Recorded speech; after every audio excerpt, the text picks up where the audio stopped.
May I come in, sir? Yes, come in.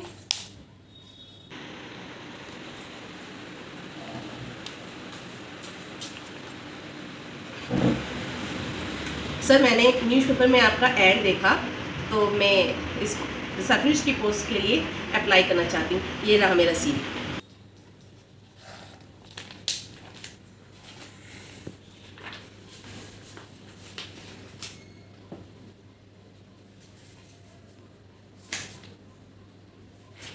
Qualification तो बहुत अच्छी है आपकी। ठीक है, आप ज्वाइन कर लीजिए और अपना सामान लेकर नहीं शिफ्ट हो जाइए। थैंक यू सर, मैं अपना सारा सामान मंगा लेती हूँ। और फिर सर इधर ज़्यादा स्टाफ नहीं है। स्टाफ बहुत है हमारे पास, लेकिन सारा छुट्टी पर गया हुआ है। छुट्टी पर गया है, आ जाएगा, आप सबसे मिल लेना। कोविड की वजह से सारा छुट्टी पर गया हुआ है। Okay sir, okay sir. Ma'am ये थारा कमरा है, आइए।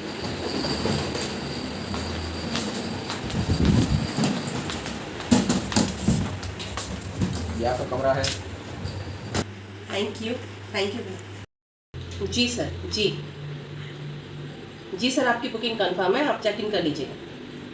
Thank you sir. अरे good afternoon sir. Good afternoon, good afternoon. और कैसा चल रहा है? सर मैं बिल्कुल ठीक है, एवरीथिंग इज़ ओके। सर मैं पूछ रही थी कि आपने कहा था कि बाकी का स्टाफ आ जाएगा। पूरा 1 मंथ हो गया, स्टाफ तो आया नहीं। वैसे तो यहाँ पूरे वीक खाली रहता है, लेकिन सैटरडे संडे बुकिंग होती है, पार्टीज़ होती हैं, तो स्टाफ की नीड तो है ही सर। स्टाफ नहीं आया। हाँ, वो सारा स्टाफ जो है उसने लीव अपनी एक्सटेंड करा ली। फ़ोन आया था उन लोगों का कि हमें और छुट्टियाँ दे दो। ठीक है, करने दो एंजॉय, सब आ जाएंगे, सबसे मिल लेना। Okay, okay sir, okay. मैं एक बात करना चाह रहा था।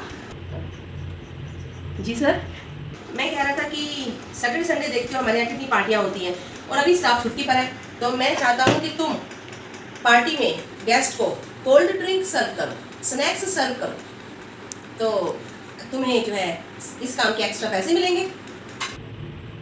Sorry sir, sorry sir. Sir मैं नहीं कर पाऊँगी, मैं रिसेप्शन का काम देखती हूँ ना, I am happy in my work. Sorry sir, मैं नहीं कर पाऊँगी। स्टाफ तो ज्वाइन करने ही वाला है ना सर। सॉरी, मैं नहीं करूँगी। मुझसे दोस्ती कर लो मैडम। अरे मैं तो मजाक कर रहा हूँ, मजाक कर रहा था, दिल पे मत लेना, मजाक कर रहा हूँ।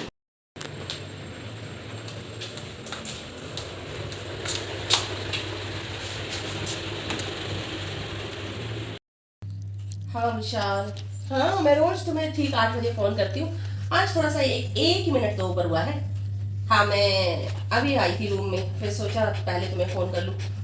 यार ये बॉस तो बड़ा परेशान करते हैं। अब मेरे को बोल रहे थे दोस्ती कर लो, मैं क्यों दोस्ती कर लूँ भाई, मैं तो जॉब करने आई हूँ ना। अभी मेरे साइड वाले रूम में शिफ्ट हो गए।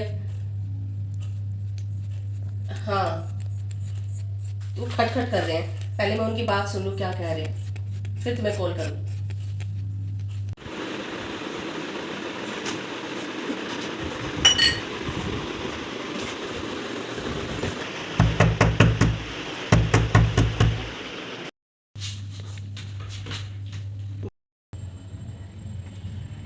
जी सर, जी सर, आती। मैं बहुत बीमार मैं बहुत बीमार हूँ, मेरी तबीयत बहुत ख़राब है। आपकी तबीयत ठीक नहीं है, आप आराम कर लीजिए। जी जी सर, आप सो जाइए। जी कल मॉर्निंग में बात करें। मैडम मैं ऐसे ही नहीं कह रहा आपसे मेरे से दोस्ती कर लो। मैं बहुत टेंशन में रहता हूँ। मैं सोच रहा था कोई मेरे से बात करने वाला मिल जाएगा। आप आप तो गलत समझ रहे हो मैडम। मैं तो कह रहा था बस मेरे से बात करने वाला कोई नहीं है। कोई मेरे से प्यार से बात नहीं करता, मेरे से कोई प्यार से बात नहीं करता। जी सर, जी सर, जी सर, आप आराम कर लीजिए। ठीक है मैडम, ठीक है मैडम। हाँ विशाल, हाँ हाँ, मैं सर के पास गई थी। सर साइड वाले रूम में ही शिफ्ट हो गए हैं, तो फिर बुला लेते हैं। मैं सोने की बोल आई हूँ। हाँ मैं बता रही थी, यहाँ पर एक तो स्टाफ भी नहीं है। पूरा 1 महीना कंप्लीट हो गया और दूसरा महीना स्टार्ट हो गया, कोई स्टाफ ही नहीं है, आ ही नहीं रहे। सर बोले जा रहे हैं कि सबने लीव एक्सटेंड करा ली।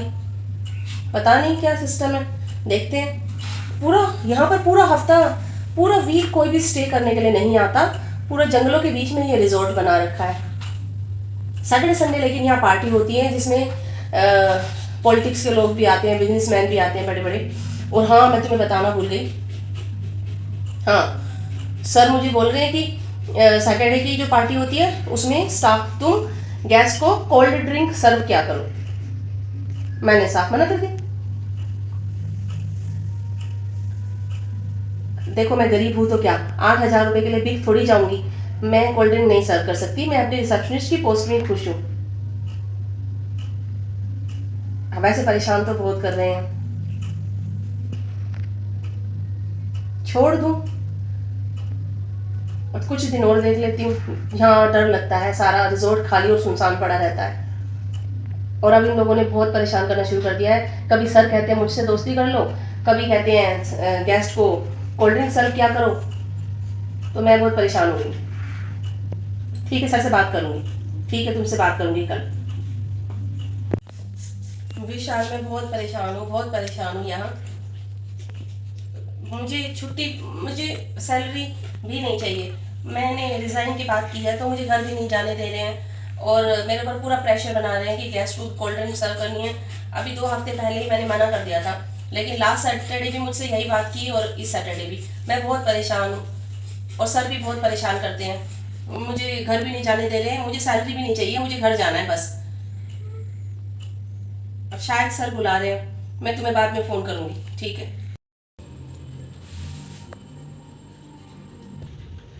सर, मैं आपसे कह रही थी कि आप मेरा हिसाब कर दीजिए। मैं घर जाना चाहती हूँ, मतलब मुझे रिज़ाइन करना है, मेरे को जॉब नहीं करनी। अच्छा, एक काम करते हैं, अगर तुम बिल्कुल ही नहीं मान रहे हो और तुम्हारा मन नहीं लग रहा है तो एक काम करते हैं, मैं तुम्हें बस स्टैंड तक छोड़ के आ जाता हूँ और वेटर पीछे दूसरी गाड़ी पे सामान लेके आ जाएगा। तुम जल्दी से चलो, अपना बैग उठाओ और जल्दी से चलो। तो फिर बस का टाइम हो गया है। अब देखो, सिर्फ आधे घंटे में बस स्टैंड से बस निकलने वाली है तुम्हारे गांव के लिए। मैं तुम्हें बस स्टैंड पहुंचा देता हूँ और वेटर सामान ले आएगा। चलो जल्दी। ठीक है सर, चलो ठीक। सर, आप यहाँ नदी के किनारे, नीचे इतनी नदी बह रही है, हम यहाँ नदी के पुल पर क्या करने आए हैं? आप तो मुझे बस स्टैंड पर छोड़ने वाले थे ना। मैं तो अपने मम्मी पापा के घर जा रही हूँ ना। सामान वो वेटर लेके आ रहा है। देखो, मैं घुमा फिरा के बोलने वाला नहीं हूँ। एक तो मेरे से दोस्ती कर लो, दूसरा सैटरडे के दिन जो भी गेस्ट आएंगे सबको तुम्हें कोल्ड ड्रिंक सर्व करनी ही पड़ेगी। कोल्ड ड्रिंक सर्व करनी पड़ेगी, तुम्हें करनी ही पड़ेगी। कहना मानना पड़ेगा हमारा। पैसे दिए जा रहे ना तुम्हें एक्स्ट्रा। सर, मैंने पहले भी मना कर दिया, 8,000 रुपये के लिए मैं नहीं बिकूंगी। गरीब हूँ तो क्या हुआ? नहीं सर, नहीं, मैं जान दे दूंगी। ये क्या कर दिया? एट दी एंड हमारा ये वीडियो बनाने का यही उद्देश्य है कि आपकी वजह से अगर किसी बच्चे की जान चली गई, आप सिर्फ एक बार सोचो कि उस बच्चे की जगह आपकी खुद की माँ और बहन भी हो सकती थी। हर एक सदस्य अपने घर के लिए बहुत इंपॉर्टेंट है और किसी के भी पीछे से पागलों की तरह पड़ने की ज़रूरत नहीं है। बेचारी लड़की, ये एक सच्ची घटना है। एक नेता का बेटा जिसका खुद का रिजॉर्ट था और वो खुद भी बर्बाद हो गए। नेता के बेटे का रिजॉर्ट बंद करवा दिया गया और नेताजी को रिज़ाइन देना पड़ा इस घटना के बाद। उनका बड़ा बेटा भी पॉलिटिक्स में थे, उनको भी रिज़ाइन देना पड़ा। तो ये छोटे बेटे थे। लड़की उत्तराखंड की रहने वाली थी। अच्छी घटना पर ये वीडियो मेरे दिमाग में था, मैंने बनाया। तो एक नेता के बेटे की वजह से, जो अपने घमंड में चूर है, किसी की एक हंसती खेलती मुस्कुराती 18-20 साल की लड़की की जान चली गई। उस माँ बाप के दिल से पूछो, किसी को भी इतना मजबूर मत करो कि तुम्हारी वजह से वो अपनी जान देने के लिए मजबूर हो जाए। और जो भी हम ये बुरे कर्म करते हैं ना, ये हमें भुगतने ही पड़ते हैं आगे चलकर ज़िंदगी में। पिता की कुर्सी गई, बड़े भाई की कुर्सी गई और खुद भी सारी इज्जत खो दी। भगवान उस बच्ची की आत्मा को शांति दे। बस इतना ही कहना है कि किसी भी बच्ची को इतना परेशान मत करो। पढ़ती हैं, लिखती हैं, अपने पाँव पर खड़ा होना चाहती हैं। अगर आप मालिक हो तो उनको काम के लिए एक स्वस्थ एनवायरनमेंट दो, उनके प्रोटेक्टर बनो, उनको डिस्ट्रॉय करने वाले नहीं। Thanks for watching, bye bye.